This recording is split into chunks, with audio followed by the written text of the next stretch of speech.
graduate in Pathology Season 3.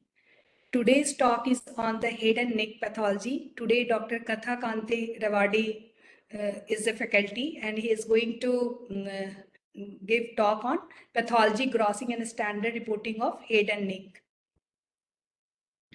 Today, chairperson is Dr. Anita Borges, ma'am. She is a consultant pathologist, Center for Oncopathology, Tata Trust, Mumbai. And today's faculty is Dr. Katha Kante Ravade. She is Associate Professor in Department of Pathology, TMH, Mumbai. Today's moderator is myself, Dr. Nishi, and Dr. Lopa Mudra Kakoti. She is from Dr. B. Badwa Cancer Institute, Guwahati, Assam. And today's webinar host is Dr. Anita Borges, ma'am, and Dr. Sumit Gujral, sir. These are few reminders. In case of any connection interruption, low or no sound, video freezing, please leave the meeting and rejoin with the same link. Please do not send any request for a notation to the presenter. These are few disclaimers. These are few more disclaimers. Few upcoming talks are on 30th November. There is a slide seminar over the surgical pathology, head and neck. One that is over the oral cavity, and the faculty is Dr. Munita Bal, ma'am. And the next one is on 5th December. Topic is approach to salivary gland neoplasm, and faculty is Dr. Anita Borges, ma'am. Now over to Dr. Katha, ma'am. Now I'm stopping the sharing of PPT.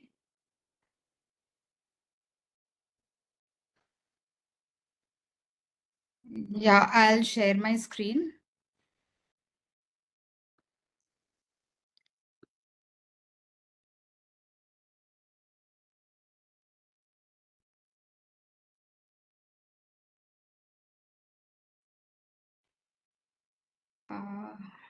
I've just shared my screen. Is it visible full screen? Yes, ma'am. Okay. Good evening, everybody. I will be starting with the first chapter of head neck pathology. So I will be taking a very basic class on the basic anatomy of major head neck sites, their grossing and standard reporting. So let us start with it. Like I said, my outline will be to explain to you the basic anatomy of the major head neck sites, their grossing and standard reporting. Okay. So head neck cancers are the commonest cancers in India, oral cavity cancers being them. There are multiple anatomic sites in the head neck region because of their complex anatomy and association of with the vital organs. Their diagnosis in time is prudent, and treatment decision because of this requires a multidisciplinary approach or a disease management group. So by multidisciplinary approach, I mean a team of surgical oncologists, medical oncologists, radiation oncologists, pathologist and radiologist help in assessing the patient, in determining what histologic type the tumor is, the extent of the tumor, and which treatment would be ideal for this patient.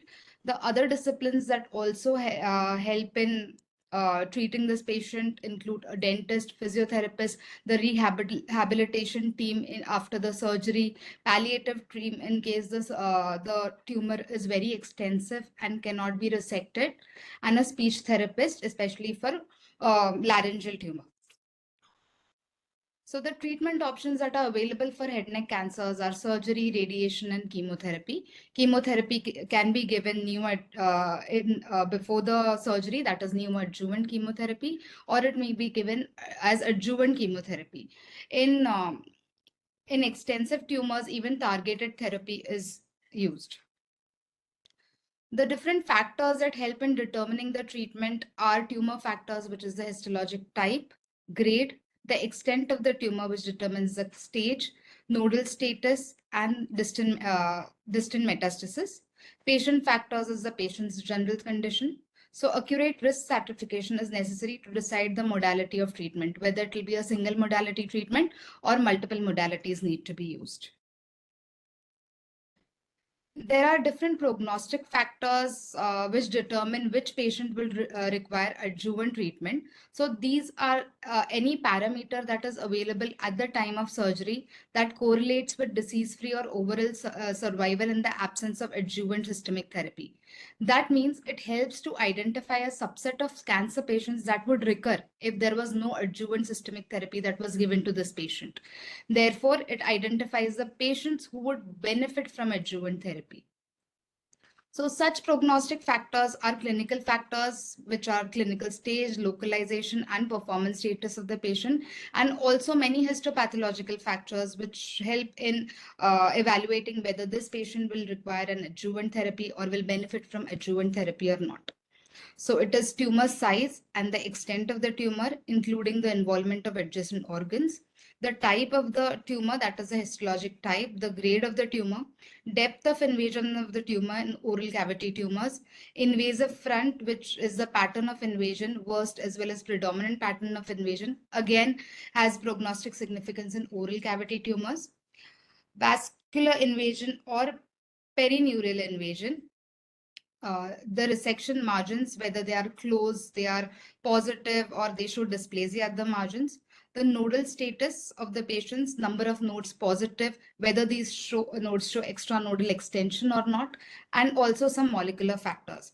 But molecular factors have very limited studies have been done for molecular factors and have not been validated for further prognostication. So firstly, anatomy of oral cavity. So oral cavity consists of upper alveolus, lower alveolus, the tongue, the upper and the lower lip, the buccal mucosa, gingiva buccal sulcus, which is the lower gingiva buccal sulcus and the upper gingiva buccal sulcus, and the hard palate. Also, there is retromolar trigone, which is present behind the second, triangular space present behind the second, behind the third molar, last molar on the mandible, and the floor of mouth. This is the palate. So palatal tumors are also included in the oral cavity and the upper alveolus. Sinonasal tracts, the anatomical structures are the nasal cavity, paranasal sinuses, that is the frontal sinus, ethmoid sinus, maxillary sinus, sphenoid sinus, and the sphenoid sinus. So this is a coronal view showing all the sinuses. So the maxillary sinuses are these pyramidal shaped sinuses. These pyramidal shaped sinuses, which are facing medially along the lateral nasal wall and the apex pointing towards the zygoma. Their floor is formed by the hard palate and roof is formed by the base of the floor of the orbit. So there are two maxillary sinuses, one on either side. The frontal sinuses, these sinuses are anterior. They are located in the frontal bone. Ethmoidal sinuses are multiple number of air cells which are present in the upper nasal cavity between the two orbit. The sphenoid sinuses are located posteriorly in the body of the sphenoid bone. So the sagittal view showing the frontal sinus. These are the multiple ethmoid air cells, the sphenoid sinus in the sphenoid bone, and the maxillary sinus. So these are sagittal views. First one on the left showing the nasal septum, which is formed by the greater alar cartilage, the nasal bone, perpendicular plate, and the vomer. The frontal sinus and the sphenoid sinus can be seen here. This is the, on the right side is the lateral wall of the nose, which shows the turbinate, superior, middle, and the inferior turbinate. They are attached to the anterior aspect and are free on the posterior aspect.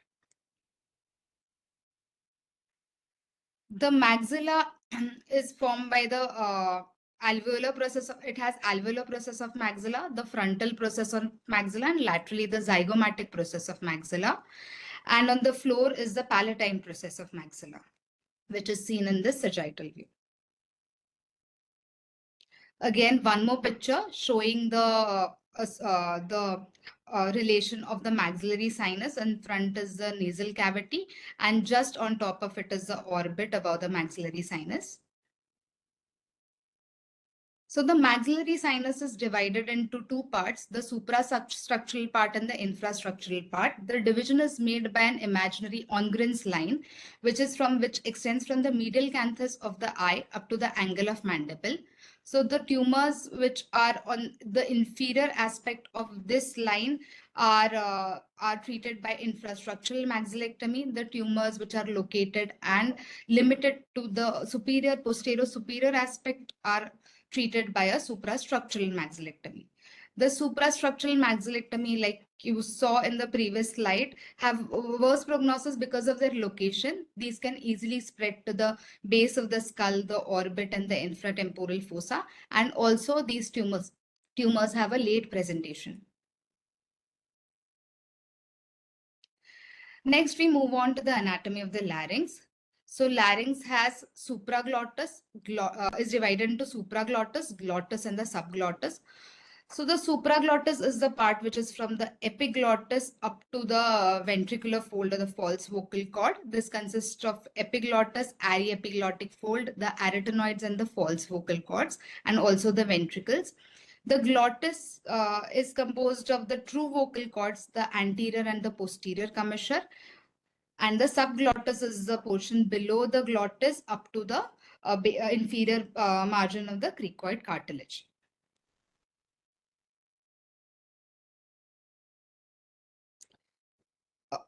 Sorry, this is the epiglottis. These are the true vocal cords. This is the subglottis. This is the thyroid cartilage which is present, and this is the cricoid cartilage.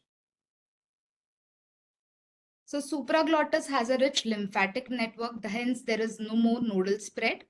Glottis has more local spread, and subglottis also spreads to the adjacent structures first and then to the nodes.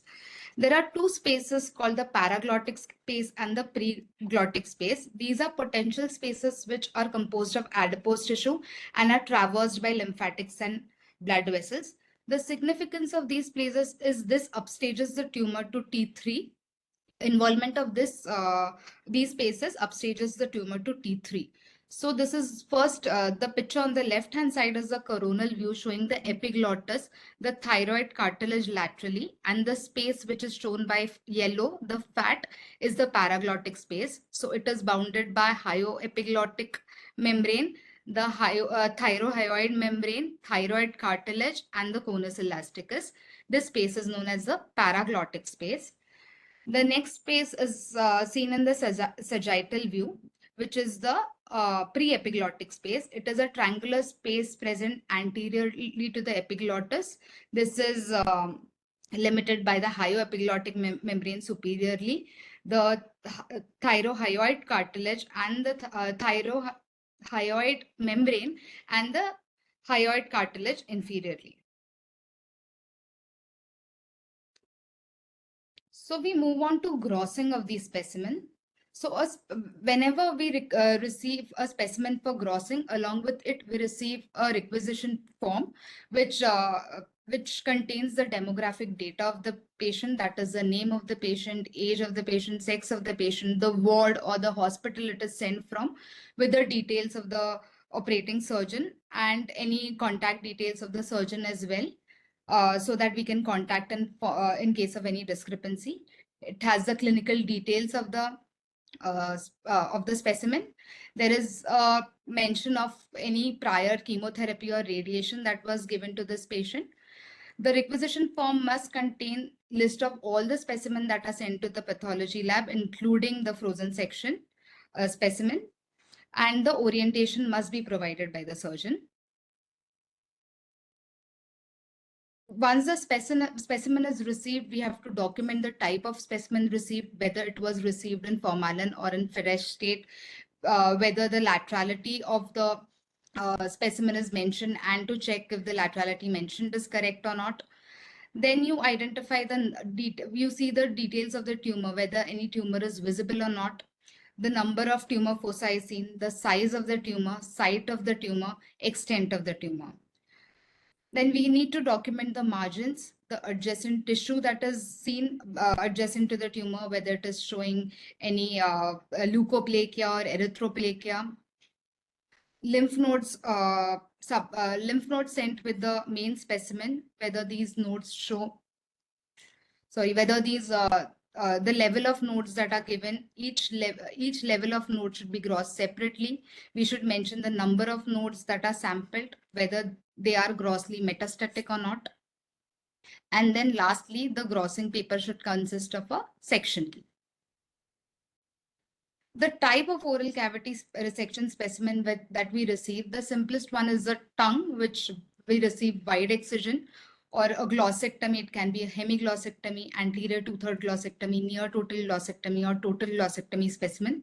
For buccal mucosa, lip, and angle of mouth, we may receive wide excision of these lesions or composite resections. Composite resection is when more than one subsite of the head neck region is removed. Oral cavity resection specimen in addition also consists of mandibulectomy, so hemimandibulectomy or extended hemimandibulectomy. Segmental mandibulectomy, which includes middle one-third mandibulectomy and posterior segmental mandibulectomy, and marginal mandibulectomy. Limited maxillectomy may be received for upper alveolus tumors like upper alveolectomy or a palatectomy specimen. And when upper and lower alveolus both are removed, a bite composite resection may be received. So this is a photograph of a buccal mucosa wide excision specimen. You can see this irregular mucosal irregularity on the surface of the buccal mucosa, and the specimen is oriented with two threads. Another example of wide excision of tongue specimen where the tumor is located on the lateral border of the tongue. The specimen is oriented by a single thread, which is anterior, and the mucosa adjacent to it. So this is again the photograph of the same buccal mucosa specimen. So there are two sutures, maybe one lateral and one anterior. This is the tumor. So we need to identify the tumor. We need to ink all the raw surfaces, the lateral soft tissue margin. These are the mucosal margins. Once you delineate the tumor, the margins would be from that region up to this edge. So this is the anterior margin.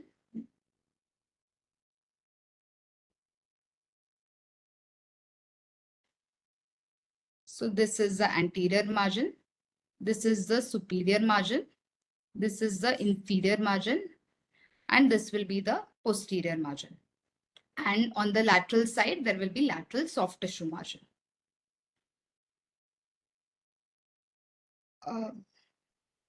These are some more examples of total glossectomy specimen. This is the tongue.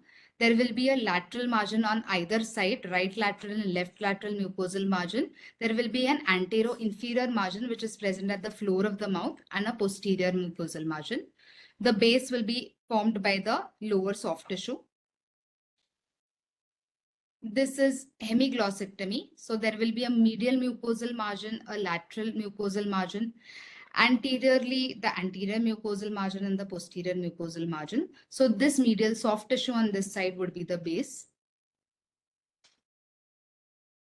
This same specimen, tumor, these four margins, medial, posterior, lateral, and anterior. And on this side would be the base. These are the type of mandibulectomies. So this is marginal mandibulectomy where the full thickness of mandible is not removed. Some part of the mandible is removed. Middle one-third mandibulectomy is a type of segmental mandibulectomy where the middle one-third of full thickness of the mandible is removed. Segmental is any part of the mandible full thickness is removed. And hemimandibulectomy is one side of the mandible, one arch of the mandible is removed. And extended would be anything more than this.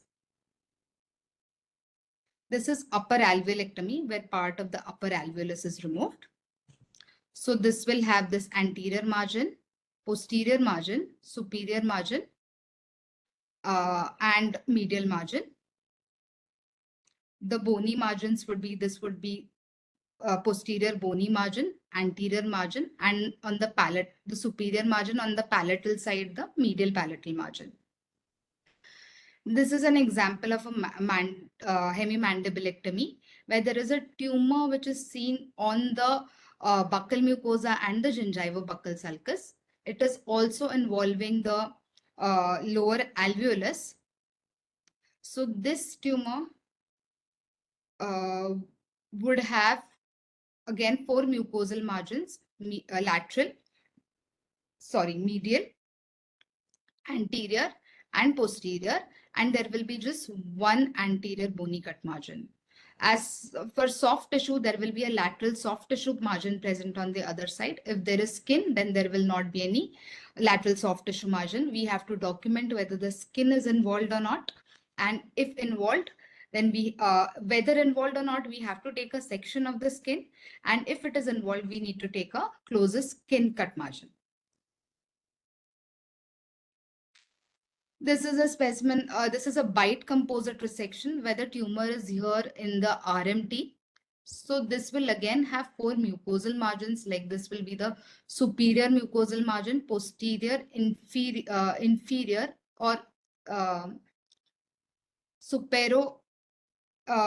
superior, inferior, posterior, and the anterior margin. And it will have anterior mandibular cut margin. On the superior aspect, it will have superior bony cut margin and the medial palatal margin. So again, the same. This can also be labeled as superomedial and inferomedial or superior and inferior mucosal margins.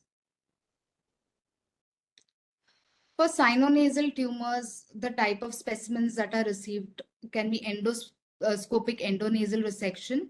Maxillectomy can be limited maxillectomy when 1 or 2 walls are excised. Infrastructural maxillectomy, suprastructural maxillectomy, subtotal maxillectomy, or entire maxilla from floor to the roof is excised. And there can be total maxillectomy with orbital exenteration. Endoscopic nasal resection is a minimally invasive surgery. It is usually used for tumors located in the skull base and for some sinonasal tumors. The tumor is removed either en bloc or piecemeal.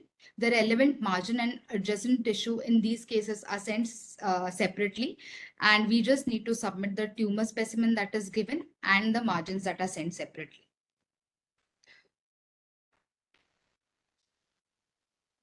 These are some photographs of maxillectomy specimens. So the first one, medial maxillectomy, is where the medial part of the maxilla is removed with the lateral nasal wall, the floor and the part of the maxilla, the medial part of the maxilla. Infrastructural maxillectomy is the lower part of the maxilla. Suprastructural is the upper part of the maxilla is removed, and the alveolar part is left. Subtotal maxillectomy is type of an extended infrastructural maxillectomy where the part in addition to the infrastructural maxillectomy is removed. Sometimes it may contain the floor of the orbit as well. Total maxillectomy is where the total maxilla is removed along with or without orbital exenteration. This is a specimen of infrastructural maxillectomy. This is the tumor which is located on the upper alveolus. So this is the tumor. This is the posterior margin. This is the medial margin. This is the anterior margin. And on this side is the lateral margin. So these were the mucosal margins. The bony margins would be this anterior part, this superior part, and on the medial side, the medial palatal margin. So margins of maxillectomy specimens are mucosal, bony, and other margins if present. If the nasal septum is present, we need to give the nasal septal margins. If optic nerve is included, that is orbital exenteration is done, then an additional optic nerve margin needs to be taken. So mucosal margins include, like we said, medial palatal margin, lateral gingival margin, anterior alveolar margin, and posteriorly also palatal margin. Nasal mucosal margin is taken if included in the specimen. Antral mucosal margin is usually sent separately by the surgeon.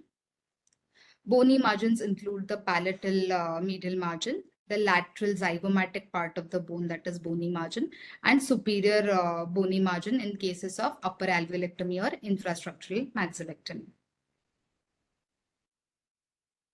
Next, we move on to the laryngectomy specimens. So the type of specimens include laser excision, which are done for localized tumors, partial laryngectomy, and near total or total laryngectomy. Near total laryngectomy and total laryngectomy is performed for cancers which are very advanced. Near total laryngectomy consists most part of the larynx except for preservation of one arytenoid and strip of the posterior laryngeal mucosa. Total laryngectomy consists of the entire larynx including the upper tracheal rings. Laser excision and partial laryngectomy are performed for tumors which are of T1, T2 stage. So in for laser excision specimens, the specimen, a very tiny specimen is included. I'm sorry, there is some problem. And the specimen is inked with different inks because the specimen is so tiny. So on the medials, laterally, it is inked purple. On medial side, it is inked green, posteriorly blue, and anteriorly orange. And the specimen is serially sliced and submitted entirely. So this was the specimen which is submitted from the anterior to the posterior aspect. So this is the green medial margin and the orange lateral margin. This is anterior part and posterior part. This is a picture of a total laryngectomy specimen. This is cut open from the posterior aspect. So this is the epiglottis, supraglottic part. This is the glottis. So the tumor here is located in the glottis, and this is the subglottis. In laryngectomy specimen, also all the raw surface, the soft tissue is inked entirely. Another example, a very tiny ulcerated tumor is seen here. Again, opened from the posterior aspect. This is another tumor, which is the epicenter looks like it is in the glottis, but it is extending to the subglottis extensively.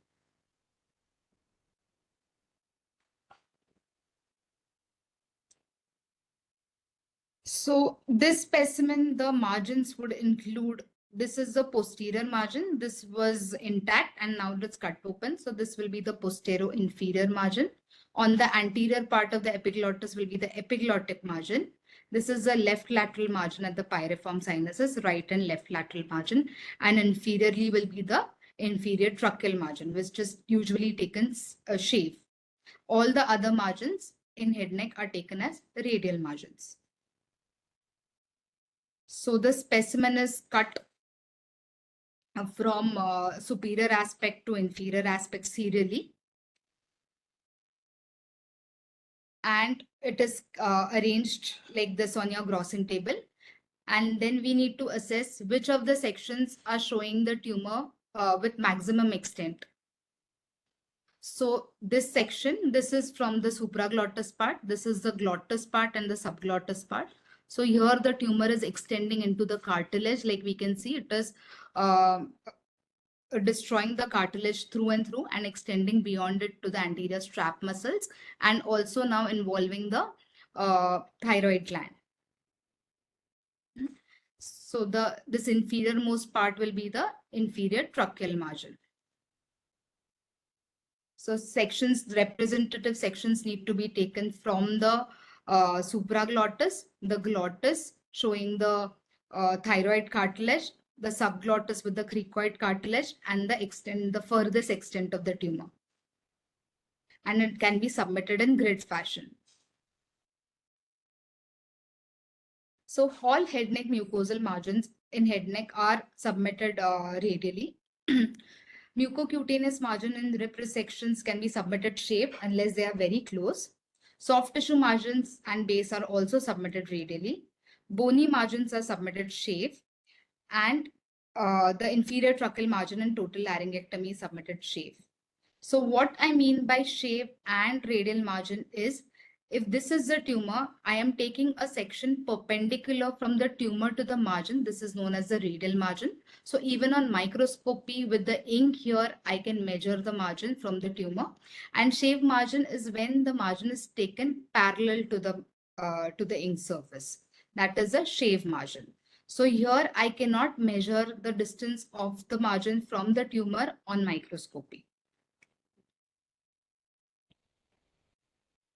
So after grossing is done, you need to make a have a section key for the reporting pathologist to know where the sections are taken from. So grossing, the specimen should have tumor sections, ideally with the normal mucosa adjacent to it, underlying bone, skin if present, margins, mucosal soft tissue and bony margins, and lymph nodes, and any other specimen that is sent along with this primary tumor.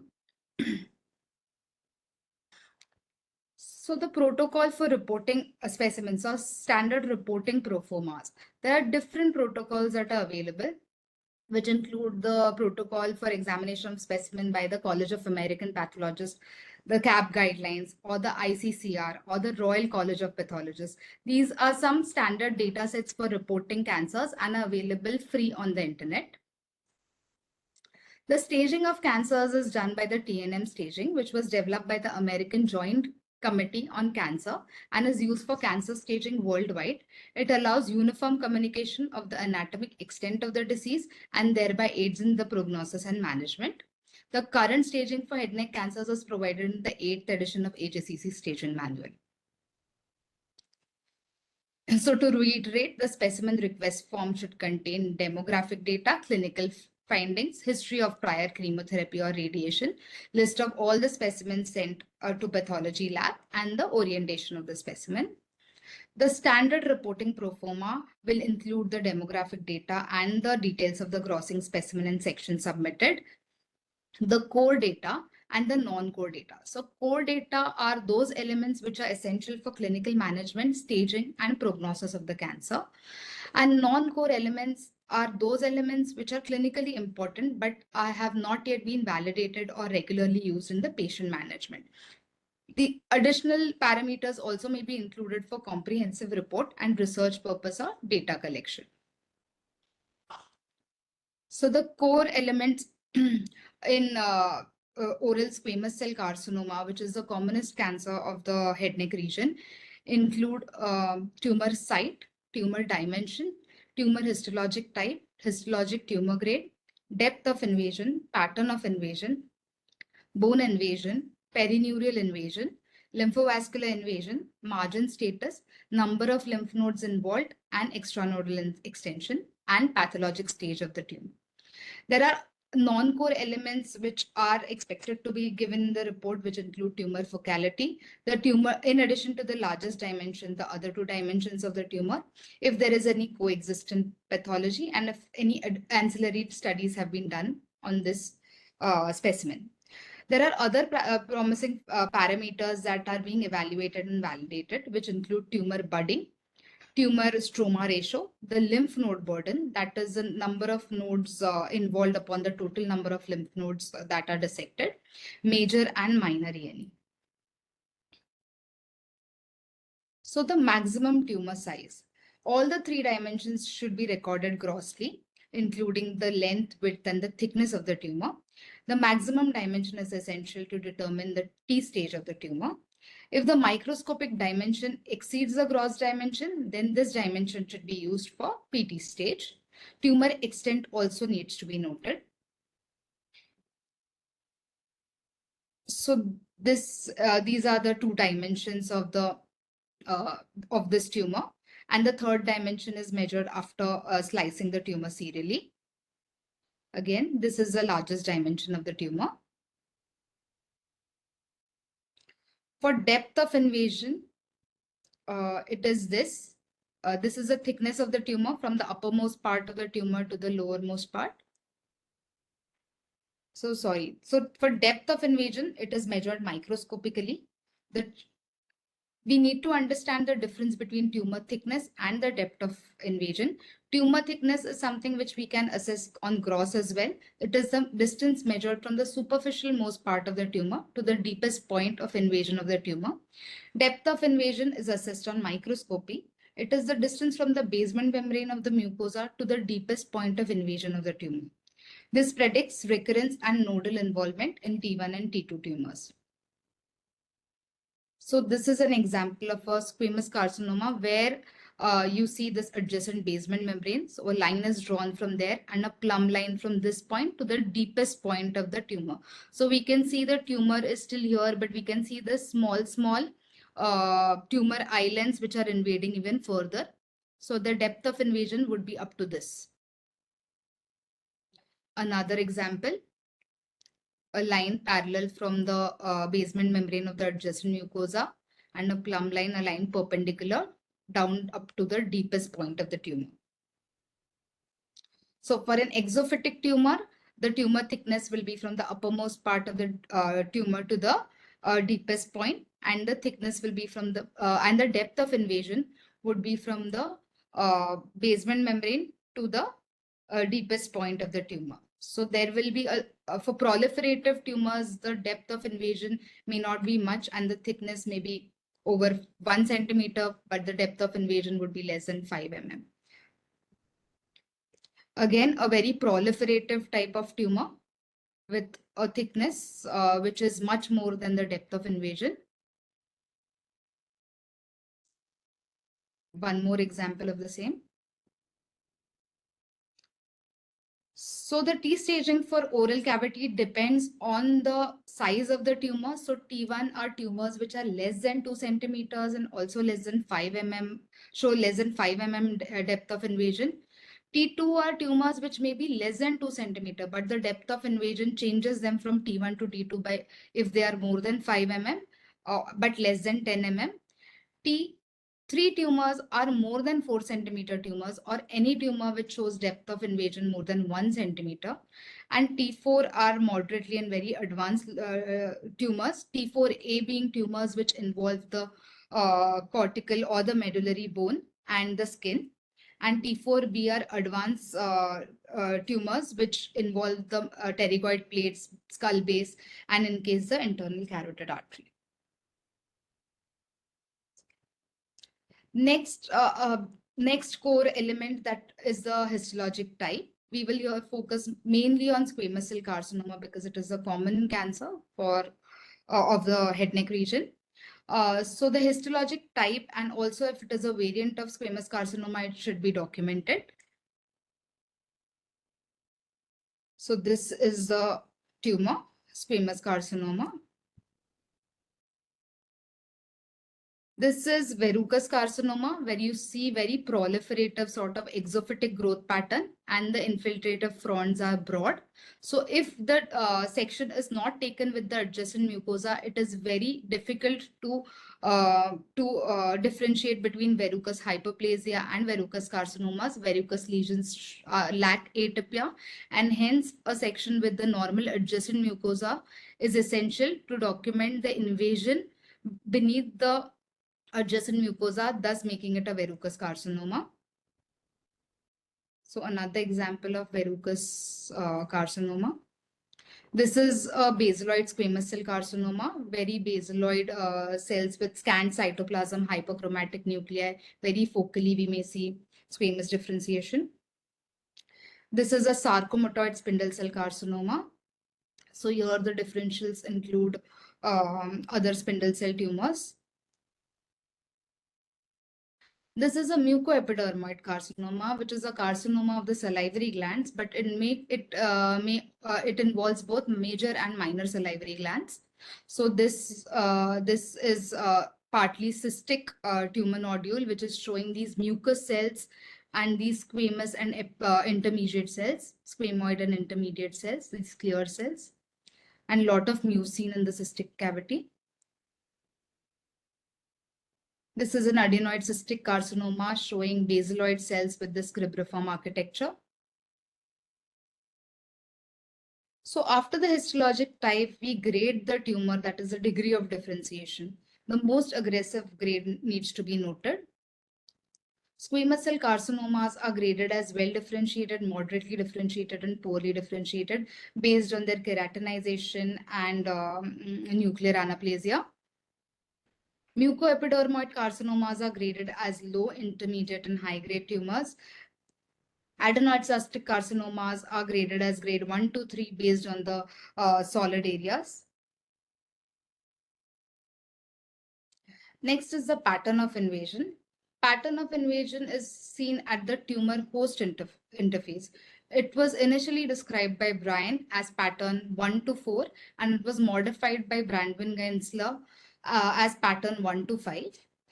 Pattern of invasion has a proven prognostic value, especially when the worst pattern of invasion is 5. It is significantly associated with local latent recurrence and poorer disease-free survival. It is one of the additional factors that is recommended for clinical care. So this is pattern of invasion 1, which is tumor invasion in broad pushing fronts. Again, broad bands, and the cells broad bands with this lymphocytic infiltrate, sorry. This is pattern 2, which is showing some broad bands, but also this finger-like projections and some stellate tumor islands. This finger-like projections and these islands. Pattern 3 is invasive fronts, shows these tumor islands which have more than 15 cells per island. So predominantly it is showing this pattern 3. Again, pattern 3. Islands containing more than 15 cells. This is pattern 4, which is showing the stranded pattern and small nests which are less than 15 cells. These small islands. Pattern 5 is defined when there is assigned when there is a tumor satellite nodule of any size which is 1 mm from the main tumor. So this island is away more than 1 mm away from the main tumor. Sorry. The next element is the margin status. So assessment of the margins should be done for all mucosal, soft tissue, and bony cut margins. Margins may vary, and they are submitted in the grossing. They may vary according to the nature of specimen, and some separately sent margins should also be assessed, which are sent by the surgeon. Inking of margin is essential before cutting the specimen. So this tumor, the same buccal mucosa tumor, and this margin here. So mucosal margins, and this is the bony margin, which is taken shave.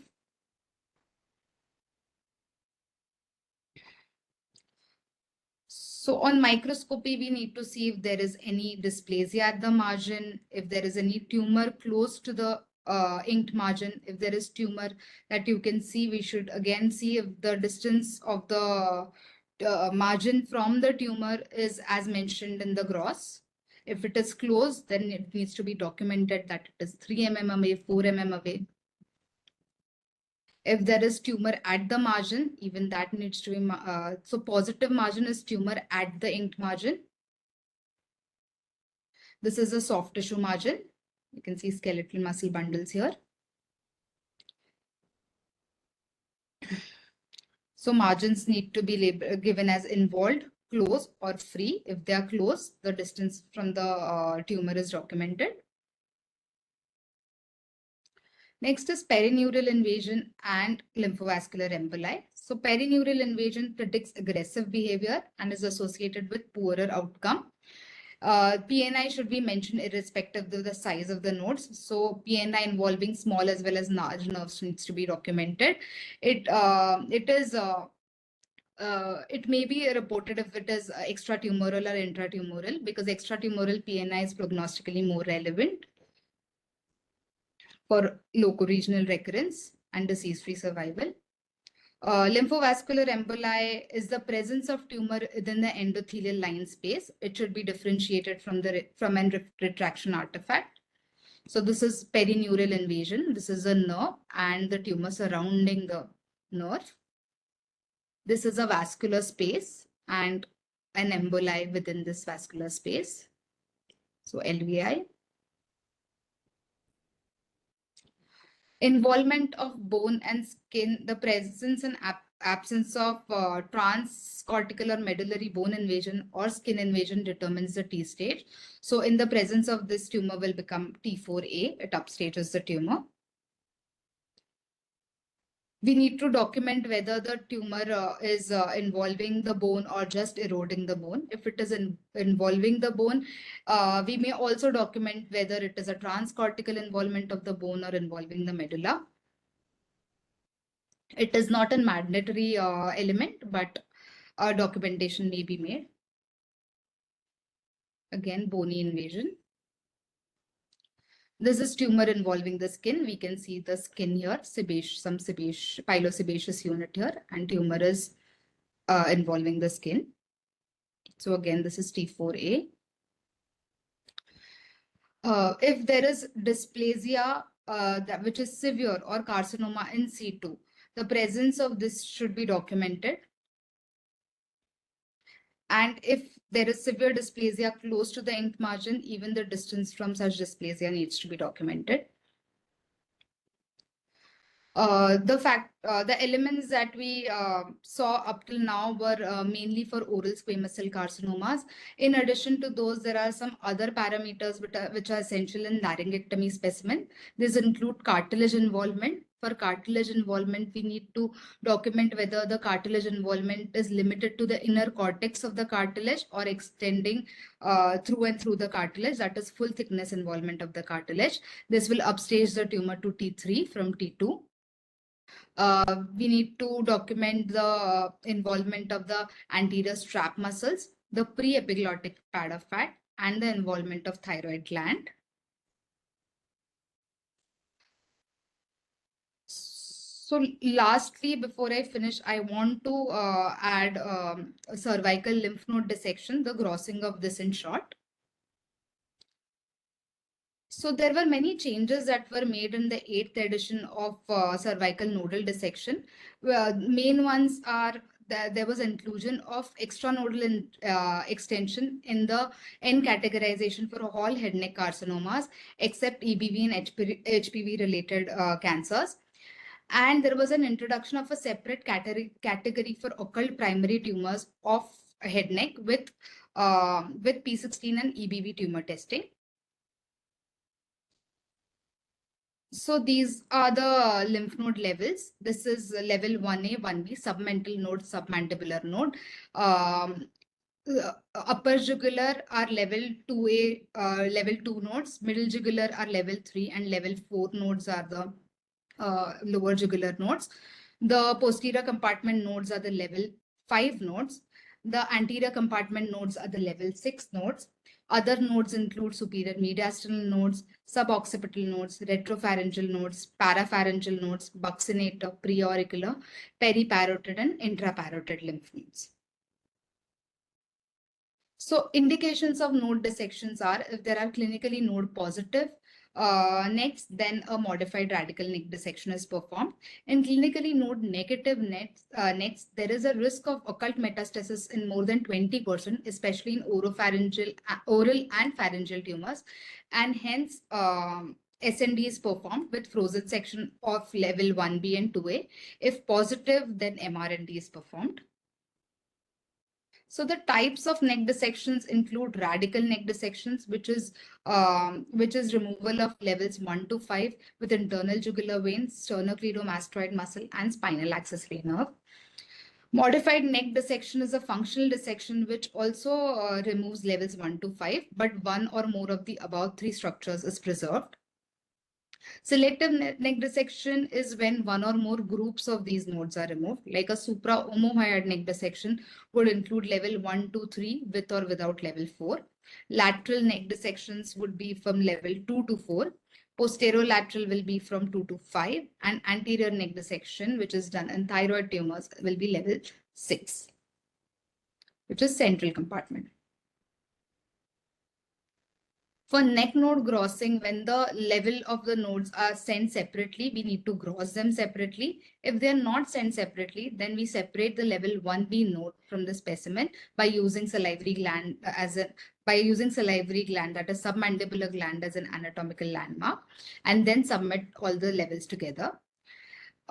Each node is separated from the fat, and all of them are counted and submitted. In case of larger nodes, if they are grossly metastatic, then one half may be submitted. If they are grossly negative, then both the halves need to be submitted. Smaller nodes can be submitted entirely.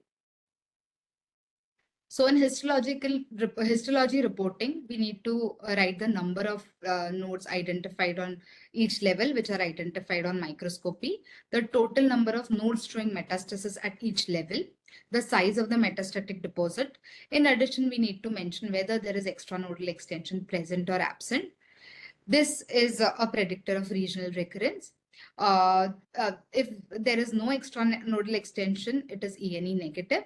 In case of ENE positive nodes, it is an optional data element to include whether the extranodal extension is more than or equal to 2 mm, which is known as ENE minor, or ENE major more than 2 mm of extranodal extension.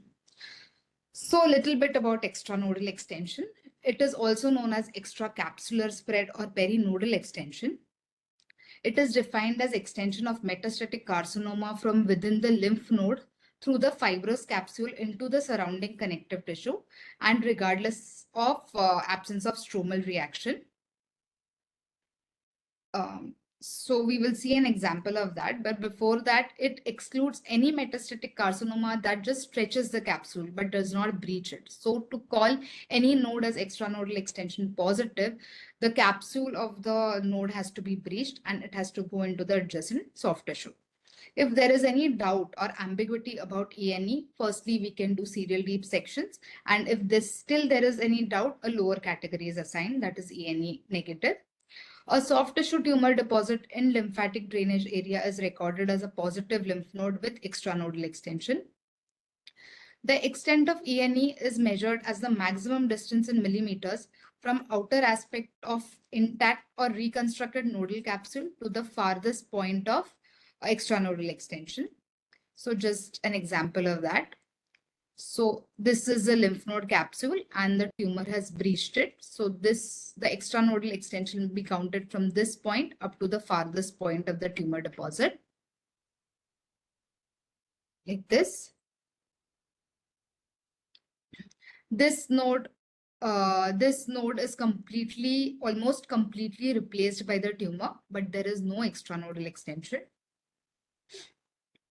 Another node, a small nodal deposit, but tumor deposit, but no extranodal extension. We can see this intact capsule at the periphery. So clinical significance of ENE is it entails poor prognosis. It is a predictor of local regional recurrence and distant metastasis. And in presence of ENE, adjuvant therapy is given. So in cases of positive lymph nodes, radiotherapy is given. If there is extranodal extension that is present in these positive nodes, then chemoradiotherapy is given as adjuvant therapy. So my take-home message is synoptic data and standard data sets are essential for comprehensive pathology report. It helps pathologists and residents to issue a complete report, to include all relevant information. It also ensures that all information is conveyed to the treating physician, which is essential for prognosis and treatment decision. But for all of this to happen in an accurate way, grossing is of utmost importance. So we need to pay attention to the grossing. In case of any discrepancy, we need to have a relook at the specimen, gross specimen, and we need to take more sections whenever required. Thank you. Thank you, ma'am. Ma'am, there is few questions in chat box. Yes, sure. One is, if the tumor is on the lateral border of Can I just thank, Yes, ma'am. yeah, 1 minute. Nishi, can I just thank, Yes, ma'am. Katha? Yeah, for doing an excellent job, Katha. Within an hour, you have managed to deal very comprehensively with a very complex problem, albeit that much of what you have talked about is on squamous carcinoma, which is the major problem in our country. Okay. I just want to, reassure all the audience that have been listening to this that a lot of the specimens that Tata Hospital gets is unlikely to appear on your grossing table. Okay, you are not going to see all these very fancy things like uh, mar- marginal mandibulectomies and so many different kinds of maxillectomies, etc. Because this is done by head and neck surgical oncologists in a setting where they have all the infrastructure, etc., and they get a huge number of cases. So don't get worried that you may not be able to identify all the different kinds of laryngectomies and maxillectomies and all the rest of whatever you get in the head and neck. The most common specimens that you will encounter is a buccal mucosa wide excision. You will get a hemilaryngectomy or a hemi glossectomy, a partial glossectomy, and of course, many of our tumors are in the gingival-buccal sulcus, so you will get one form or the other of a segmental mandibulectomy, or you might get a hemimandibulectomy. So don't worry too much about whatever, but what I will tell all of you that nobody actually has any business to be grossing any specimen, whether it is in the head and neck or in the breast or in any other site in the body, unless you know the anatomy of what it is that you are grossing. Okay, so you just don't get a specimen and immediately start describing and putting your knife to it. And if this is true of all specimens, it is really very, very true of the head and neck. And I'm sure Katha will agree with me that unless you know the anatomy of the head and neck, you will not know, what margins to take, because you have to be able to mentally orient yourself to what is just a flat lump of meat on your specimen or grossing table.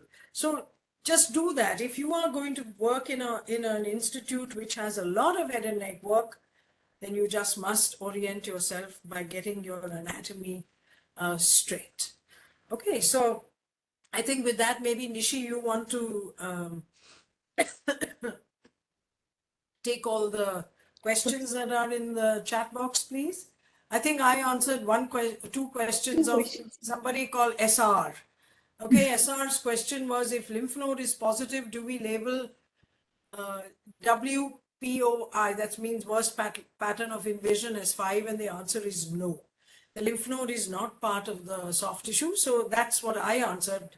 I'm sure you agree with me, Katha. Yes, ma'am. Yes, and the other one by SR, if LVI is not identified but lymph nodes are positive, then do we say LVI is present? And the answer is no. You have to actually see tumor inside lymphatics. Okay, so those two I've answered, but please, Nishi, go ahead and ask the other questions.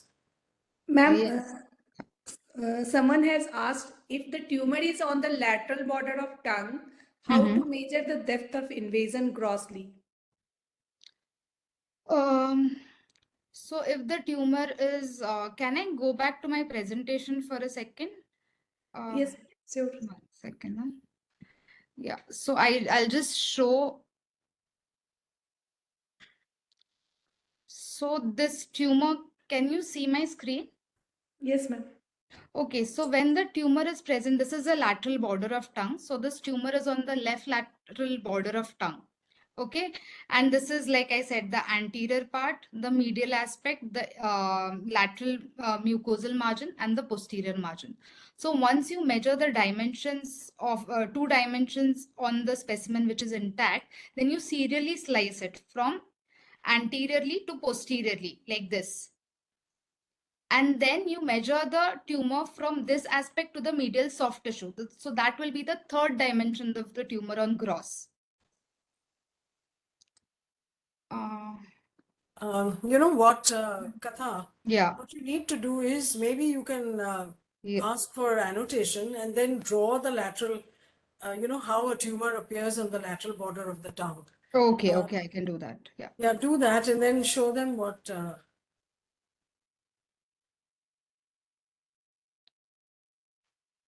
Yeah, Lalit.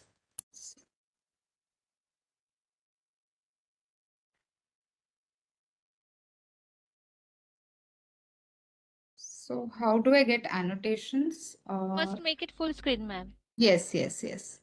and annotate there. Right click on the screen. Yeah, and There is this. laser pointer. Otherwise, you take a Yeah. pen. So the tumor is serially sliced like this. Okay.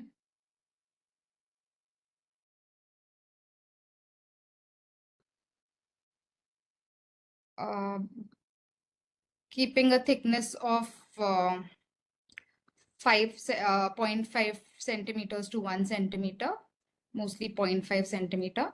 And once you slice your tumor like this, you will have cut sections which are like this. So this is your tumor here, which is extending maybe like this. So this will be your 3rd dimension.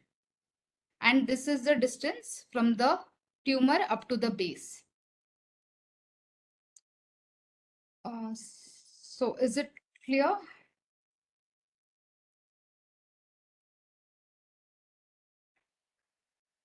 Ma'am, they wanted to know the depth of invasion grossly. So on gross, we can't measure the depth of invasion. We can give the thickness of the tumor. So the depth of invasion is given on microscopy. So it will be from the basement membrane of the adjacent mucosa up to the deepest point. So the thickness of the tumor can be measured on gross. Okay, ma'am.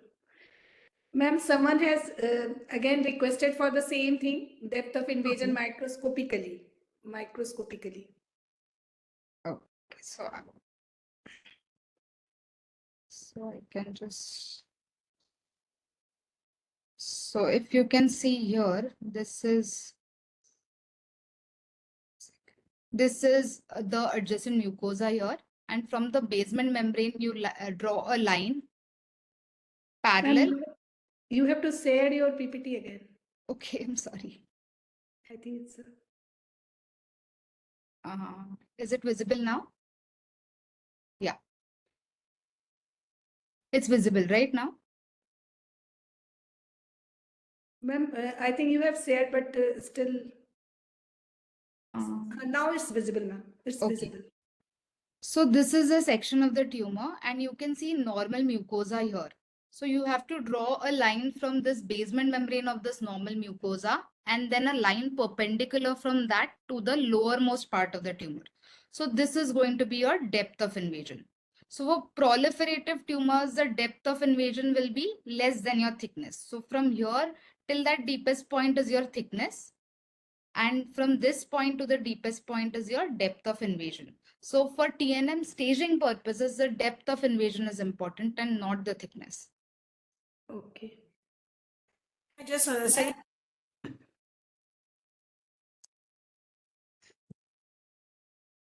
Unmuted. So there is one question where I One think. second, Katha. Yes, yes, I'm sorry. telling you what their problem is. Ah. Okay, their problem is that the lateral border of the tongue has a curved surface. Okay. So if you can draw using your thing a hemiglossectomy with a curved lateral surface, okay, and draw a Okay. tumor which is not on this, it's towards one surface. So do that because that is the, I understand what is the What's the problem? I don't think I can get annotation unless somebody gives it to me. Okay, 1 second. I'll try to. Just draw, a hemiglossectomy. You had a hemiglossectomy somewhere. Yes, yes, Yeah, yes. so just show that hemiglossectomy on gross. So You had a this picture. was, so this is the hemiglossectomy. No, this is not. This is not a hemiglossectomy as Okay, they yeah. imagine it. Just go to your pictures of Yes, hemiglossectomy, Katha. yes, ma'am. No, this is not it. No. No, You have a hemiglossectomy and where you were talking about margins. yes, I have that, ma'am. Just a second. Yeah. Here, this one? Yeah, now here. All right, you just draw the tumor over here. See, this is not where the tumor is on the surface, right? The tumor is at this lateral border. So draw the tumor on that, Katha. Yeah. So this is probably the tumor. Exactly where the tumor is. Okay. So when you stand this on the base, please mark the base, Katha, over here. This is the base. Sorry, this part. No, just draw that median, Rafi. There is the base. So if you stand this hemiglossectomy on the base, it's from the lateral border towards the base where you measure Yes. the thickness. Because when you flatten it out, people don't understand how you are measuring this. Okay. Yes. So I don't know who was asking that question. I think it was before SR. So Yes, ma'am. Lakyavi. Yes, ma'am. Lakyavi, now, Lakyavi, please write in the chat box if you have understood how you measure on gross or on microscopy, you have to measure it from the lateral border towards the base. And the base is that median raphe, Yes. okay, which is present there in the hemiglossectomy, which has been shown by that red line. That is what I think Lakyavi's problem was. Is that right, Lakyavi? Please write in the chat box whether that was your problem. Lakyavi is not written it. I don't know why. Okay, anyway, it doesn't matter. So, what are the next other questions, please, Nishi? Yes, ma'am. Ma'am, someone has requested to show the involvement of pedineural and pedivascular involvement. Okay. 1 second. Let me. Mm. So perineural involvement is involvement of the perineurium of the nerve. So tumor encasing the nerve, involving the perineurium. Here it is. And it is not perivascular involvement, it is lymphovascular emboli. That is a embolus within the vessel. So this, the one on the top left is perineural invasion. You can see this tumor encasing the nerve. You can see these squamous pearls, keratin pearls. And the one on the lower right is the lymphovascular embolus. So this has some RBCs. So this is a vessel showing some wall of the vessel. So endothelial line space showing an embolus. Ma'am, someone has asked if tumor is very large and not able to give the normal and tumorous section on the same section, how to measure the depth of invasion. Okay, so it's a very valid doubt. I'll just do some annotation and just show you. So if suppose this is the buccal mucosa and this is the tumor, okay? Some tumor like this, okay? And maybe if it is involving the skin here.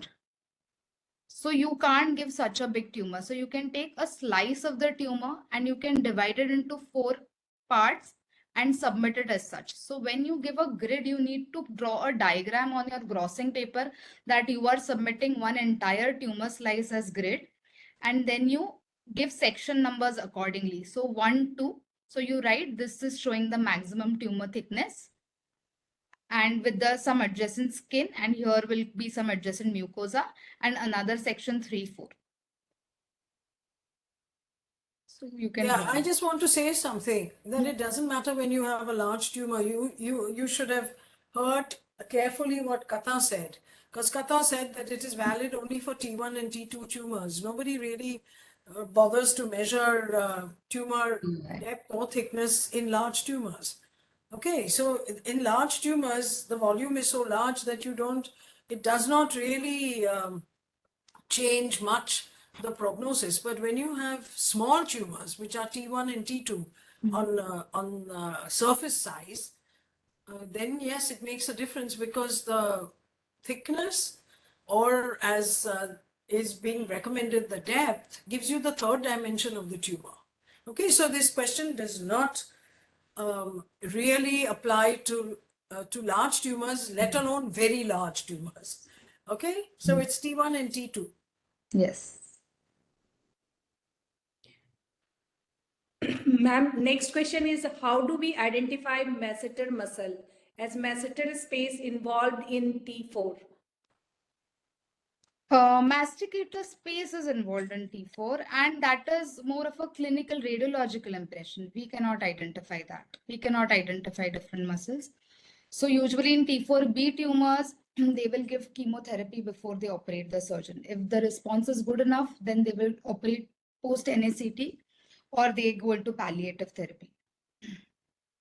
If you have the pterygoid space or the masseter space or masseter muscle involved, these patients have difficulty in opening their mouth. Okay, so that's a very they have this trismus. So then clinically they know that this is involved. The only time where trismus cannot be taken as involvement of a space is if the patient has got very severe submucous fibrosis, because by virtue of the submucous fibrosis, the patient can't open his mouth. It's not by virtue of the tumor that is in the submucous fibrosis. So in these cases, I think imaging helps you to say how deep or whether the pterygoid muscles, because you get trismus not because the masseter is involved. Yeah, the masseter is, but not very often involved. It's because the pterygoid muscles are involved in anything that is posterior, whether it is in the maxilla or for that matter in the retromolar trigone. So that's the situation, and Katha is right. They know this before they actually take it out, and they give preoperative, whatever, adjuvant therapy, maybe chemoradiotherapy, and then operate. Okay, so the only time that trismus does not mean anything clinically is when the patient has submucous fibrosis. Yeah? Yes. Okay, ma'am. Ma'am, next question is how is the lateral border is a margin while the surgeon has not cut through it? Lateral border, do you mean the tongue or the alveolus? So in the tongue, the lateral border of the tongue will be where the floor of mouth is. Okay, so that will be a margin. And on the hemimandibular, No. On the tongue, it's not floor of mouth. Medial is the floor of the mouth. anterior and the lateral, ma'am. Gingivolingual sulcus. So that is a Gingivolingual sulcus. gingivo, yeah, sure. Yes, it is it is the floor of the mouth. Yes, Yeah. I thought they were talking about the lateral border in the buccal, gingivobuccal sulcus. So gingivobuccal sulcus, there won't be a lateral border. There will be lateral soft tissue margin. If the skin is not removed, the lateral soft tissue margin will be the lateral margin. There won't be a mucosal lateral margin. Okay. No, but there is what is called, there is a mucosal margin which is superolateral. No? Yes, ma'am. Yeah, Yes. because again, you think in your head, okay, you've got a medial gutter and you have a lateral gutter. If you have if you take the mandible as the, as the bone, on which side you have two gutters. On the medial side, as Katha said, there is the gingivolingual. Okay, and on the lateral side, there is the gingivobuccal. So if you think about it, what is a gutter? The gutter actually goes down and up. So there won't be a lateral margin on the lateral side. There is a superolateral margin because that gutter then moves upwards, no? So that's what but that's why I'm saying, please don't imagine these things unless you have your anatomy absolutely straight, that you can measure, you can actually think about this in your head and see what the possible or probable margins are that, and this is a common specimen, okay? Tongue or gingival sulcus with some mandibulectomy along with it. Okay, Lakshyavi has answered, has got it. She said yes. Now she is satisfied, ma'am. Ma'am, last question is to call it PNI. What should be encasing circumference? More than 3/4 of the nerve. I don't know, ma'am. Correct me if. No. Any PNI is bad. Okay, because it's gone into the perineural space. Okay. And once it is entered into the perineural space, then that perineural space allows it to spread. It's a potential space. If you really go to look at a perineural space, there isn't any such thing. It's a potential space between, the perineurium and No. the soft tissue that is around it. So if it has got in there, then it is going to make that its way up the nerve or down the nerve, whichever the case is, and that is bad. So when somebody has done a dissection, and you have something either in the lymphatics or in the blood vessels or in the perineural space, what does it mean? It means that your surgery cannot have encompassed this lesion. Okay, that is all that it means, and that is why you have to do something adjuvant, because you identify the disease in the perineural space, but you don't know how far up or down it has gone, and it may not have been encompassed within the surgical margins. Okay, so it is the equivalent of not knowing what your margins are. Your margins may be perfectly clear, and you've done that. Your surgical margins are soft tissue and mucosal margins.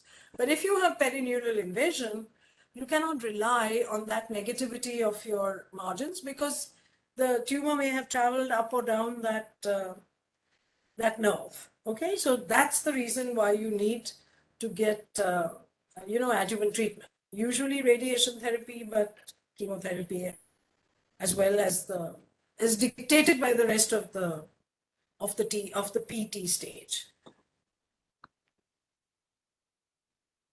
So SR has been listening very carefully to your Yes, lecture. ma'am. I can see Katha. Yes, ma'am. SR is asking a lot of questions. That's good. I'm glad.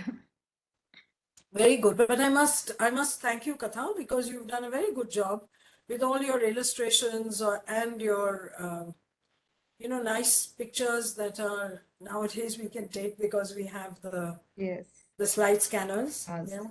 So all of this has really made this, I think, a very illuminating experience for the students. And I'm sure there were lots of